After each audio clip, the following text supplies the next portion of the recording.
ദൈവത്തെ ദർശിച്ചവരാണ് വിശുദ്ധർ. ആ വിശുദ്ധരോടൊപ്പം മാലാഖമാരുമായി സ്വർഗീയ ആനന്ദത്തിൽ ആയിരിക്കുന്ന ഞങ്ങളുടെ വാത്സല്യനിധിയായ അമ്മ ത്രേസ്യാളിൻ്റെയും പ്രിയ സഹോദരങ്ങളായ മണിദാസിൻ്റെയും ബ്രൈറ്റിൻ്റെയും പാവന സ്മരണയ്ക്ക് മുൻപിൽ ബ്രൈറ്റ് ഗ്രൂപ്പ് ഓഫ് അക്കാഡമീസ് പ്രാർത്ഥനാപൂർവം സമർപ്പിക്കുന്നു ഇന്നത്തെ വിശുദ്ധർ. അവതരണം അനിൽ കുഴിഞ്ഞകാല. ആശയം മുത്തയ്യൻ ആൻഡ് സെലിൻ പ്രിയ. സംവിധാനം സ്റ്റെനി ആൻഡ് സ്റ്റെനിച്ച്. ഇന്നേ ദിവസം തിരുസഭ മാതൃകയായി നൽകിയ വിശുദ്ധരെ അനുകരിച്ച് പ്രാർത്ഥനയോടെ ആ പാത പിന്തുടരുന്ന നിങ്ങൾക്കേവർക്കും കർത്താവിൻ്റെ തിരുമുഖം ദർശിക്കാൻ കഴിയട്ടെ എന്ന പ്രാർത്ഥനയോടെ ഞാൻ നിങ്ങളുടെ സ്വന്തം ജസ്റ്റിൻ.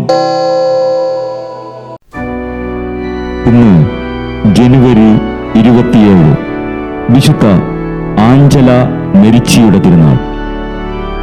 ലൊബോഡിയയിൽ ദെസൻസാനോ എന്ന നഗരത്തിൽ ജനിച്ച ആഞ്ചല മെരിച്ചിക്ക് 10 വയസ്സുള്ളപ്പോൾ മാതാപിതാക്കൾ മരിച്ചു.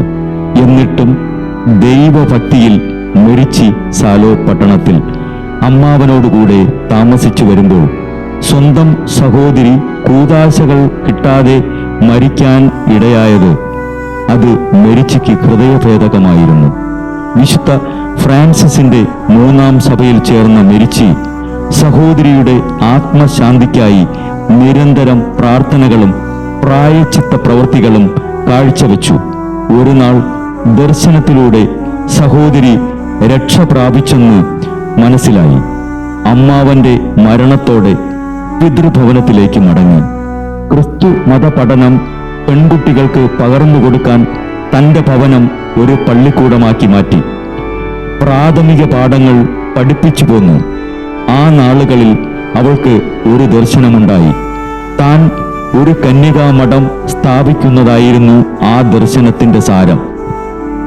ദെസൻസാനോയിലെ സ്കൂളിന്റെ വിജയം കണ്ട് സമീപസ്ഥരായ ബ്രേഷ്യ നഗരവാസികളുടെ ആഗ്രഹപ്രകാരം ആഞ്ചല അവിടെയും ഒരു സ്കൂൾ സ്ഥാപിച്ചു.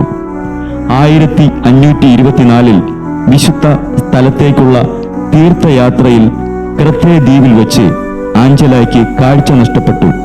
തീർത്ഥാടനം കഴിഞ്ഞു മടങ്ങുമ്പോൾ കാഴ്ച നഷ്ടപ്പെട്ട സ്ഥലത്തെ കുരിശുരൂപത്തിന്റെ മുൻപിൽ മുട്ടുകുത്തി പ്രാർത്ഥിച്ചപ്പോൾ കാഴ്ച വീണ്ടും തിരിച്ചു കിട്ടി. 1535 നവംബർ 25-ാം തീയതി 12 കന്യകമാരോടുകൂടി ബ്രേഷ്യയിൽ ഉർസുലൈൻ സന്യാസ സഭ സ്ഥാപിച്ചു. 5 കൊല്ലം കുഞ്ഞിനെ പോലെ പരിചരിച്ച ഉർസുലൈൻ സഭയെ വിട്ട് 1540 ജനുവരി 27-ാം തീയതി ആഞ്ചല മെരിച്ചി യാത്രയായി. 1807 7-ാം പിയൂസ് മാർപ്പാപ്പ വിശുദ്ധയായി പ്രഖ്യാപിച്ചു. വിശുദ്ധ ആഞ്ചല മെരിച്ചി ഞങ്ങൾക്കും എല്ലാ വിശ്വാസികൾക്കും വേണ്ടി പ്രാർത്ഥിക്കണമേ.